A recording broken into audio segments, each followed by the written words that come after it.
Hello and welcome. I'm Bob Lichter, and I will be interviewing individuals for Kenosha Voices, an oral history project for the Kenosha County Historical Society in conjunction with Kenosha Community Media. I am a member of the Kenosha History Center and have volunteered there since 2015. We hope that you will enjoy these programs. I'm with Valerie Kraft, exotic dancer who performed in Kenosha. Hello, Valerie, and welcome. Hi, Bob. Welcome. I'm so happy to be here. Excellent. Well, how did you get started in the business, Valerie? Well, I initially wanted to be a classical ballerina, so I studied for many years, and that just wasn't going to work out for me.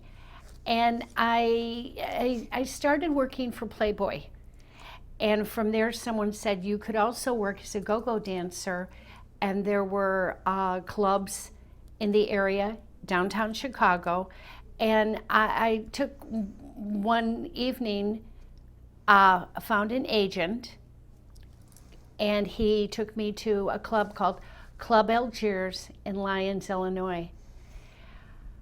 And that's kind of how I started, just pulled away from the secretary type business and just fell into that. So you're from Chicago originally then? I'm from Tinley Park, Illinois. I was born in Chicago, and that's where I grew up. Okay. Yeah. So after working in Chicago, how did you wind up coming to Kenosha then? I was working at Club Algiers as a go-go dancer and wanting to branch out, thinking that I could become a feature dancer. And an agent came in, or agents would come in and out looking for girls, and the first thing they started talking about was the Cheetah in Kenosha. And I realized that that was the club to go to. So one evening, the girls and I, with the agent, drove up there, and once I stepped inside, I realized that I was now going to be into a professional situation. It was a large club, and it was very, very busy. And that's how I got over to the Cheetah. And what year was that? That was 1970. 1970, okay. And the Cheetah was a club in the middle of town near the American Motors plant? Yes. Okay. It was something that was completely different from the go-go club that I had worked in. Much larger audience, more varied, beautiful stage, and it really set the stage for a lot of dancers in the Midwest to go forward and become stars in the business of burlesque. So the Cheetah was kind of like the centerpiece of this new... Yeah. The Cheetah in 1970 was the kingpin of everything that was going on in Wisconsin at the time, which was a lot of clubs. Lots of clubs, lots of bars, lots of activity. It was just a great place to work. Excuse me. And we used to joke, don't get booked in Wisconsin, you'll never get out of it. I mean, there were just club after club. But the Cheetah really was the mainstay at that time. And that was 1970 until? 1970. Well, I had the dates are 1970 to 1973. Okay. Mm-hmm. And what was the typical work day like at the Cheetah? Well, if you were booked at the Cheetah, you would, of course, come in, preferably a half hour, and then you would say hello or goodbye, hello to the main manager that was there at the time. And then you could greet other people. It's someone at the bar you might know, or some of the girls. And then you would kind of peruse the club to see how is it filling up, how fast is it filling up, what's going on, and then into the dressing room, and that's where you would hang your wardrobe and put your makeup on and talk to the girls and kind of get a vibe of the whole club. Okay, so you had your own wardrobe that you brought with them? Yes, the dancers were responsible for their own wardrobe. Okay, and that was designed by Well, designed by someone out of Chicago named John Neal.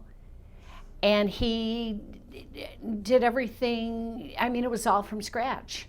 I mean, it was who you are, what colors you look best in, and what maybe novelty act you'll do. Like if you were going to be a cowgirl, he would create that for you. And everything was breakaway.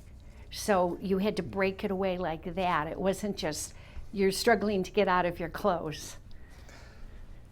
What about, so the night was maybe there were more than one entertainer there? Yeah, there would usually be maybe, the Cheetah had quite a bit, and then the top act would go on later in the evening. Okay. And so we would get filled up, and then the featured dancer would go on later in the evening, usually twice. Okay. And you would dance to music that you brought? Or You would bring your own music. Okay. I personally remember reel to reel, but other people were saying, no, it was tape. And I'm like, gee, I remember the big reel to reel. Sure. That's what I thought. Okay. And you would pick music that you would fit what you were doing, your show, and so you were responsible for your wardrobe and your music and all of that. Okay. Were there, as you were getting started in the business, were there people that you'd made friends with, or maybe mentoring people? Yes. Well, I'd like to say that I don't know if people remember Tempest Storm. I have to bring her up. She was almost my mentor. She was a wonderful dancer from the 50s, and she lived to be 93 years old, and she was just a wonderful person. Okay. I would watch how she danced, and So other girls too. she so. came from almost a different era then, as She was, yes. entertainment evolved from. Almost in the 40s into the 50s. She was more fiery, along with Blaze Starr. So it was the two of them that were the big names when I was working, and they still were working when I started. Okay. They just kept going. And they all came out of even like the vaudeville era, and A lot of the Burlesque, girls' yeah. parents worked in vaudeville, okay.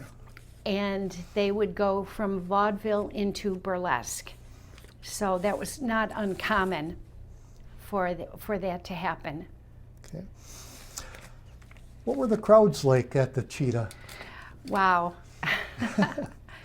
They were fantastic.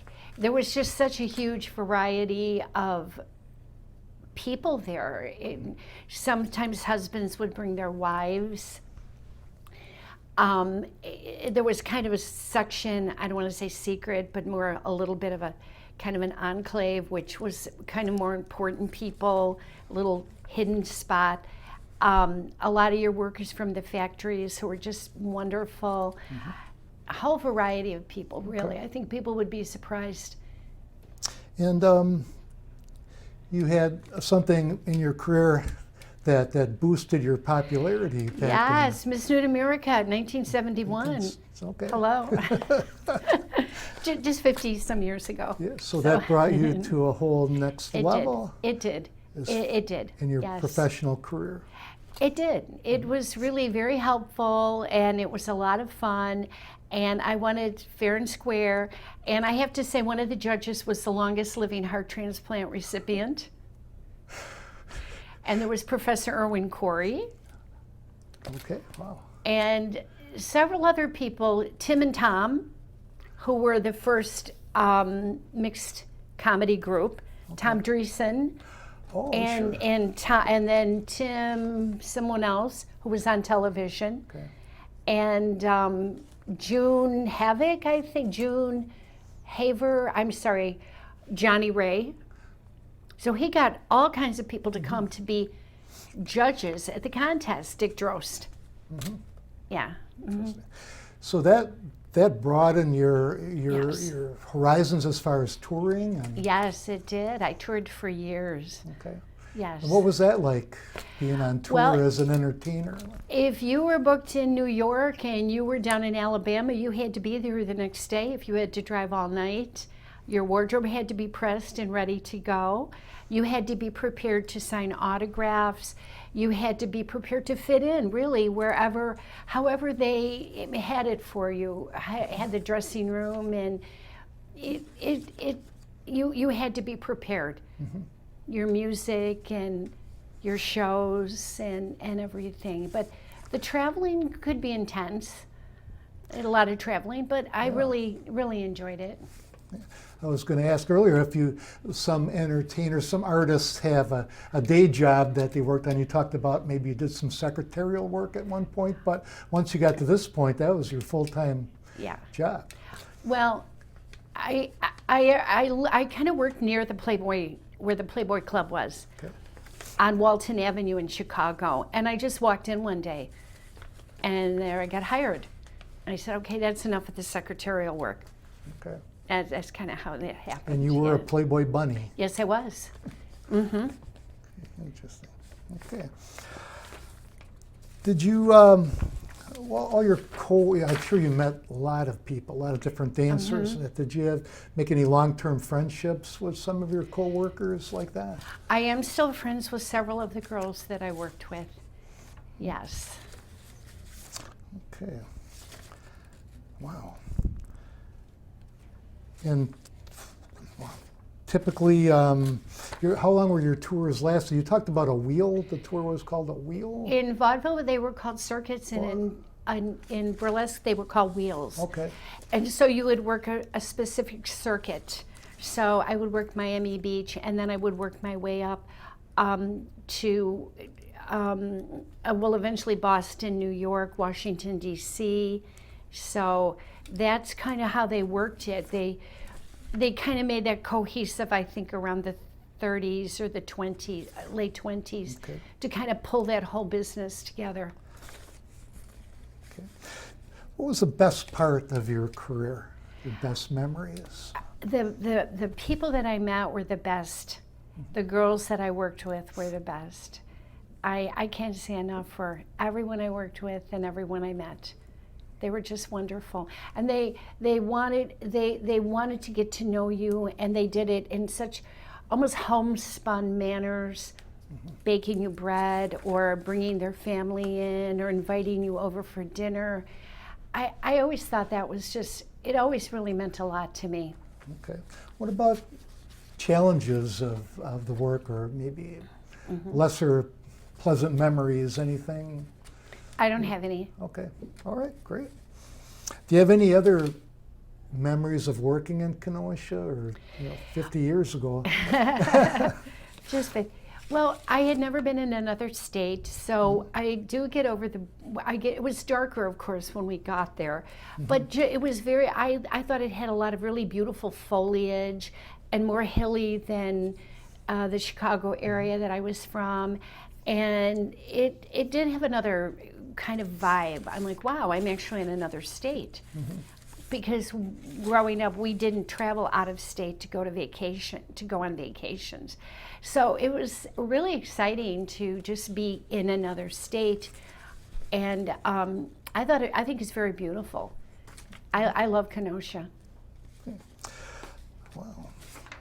Okay, and you were compensated pretty well, sound like too, at back then, as an entertainer, as a touring entertainer. Yeah. So.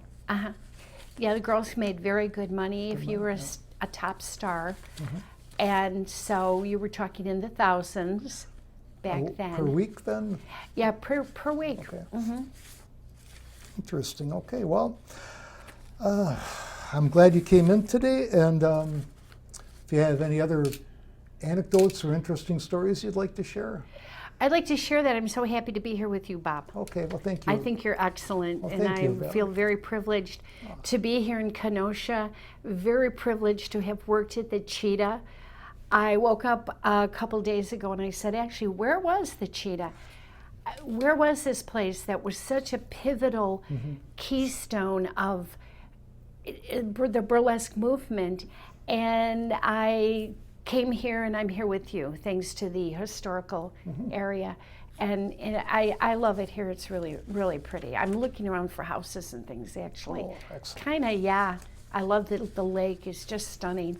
Okay. So, Well, thank you. And on behalf of the Kenosha History Center, on behalf of Kenosha Community Media, thank you for participating in the Kenosha Voices program. thank you, Bob, very much. Wonderful.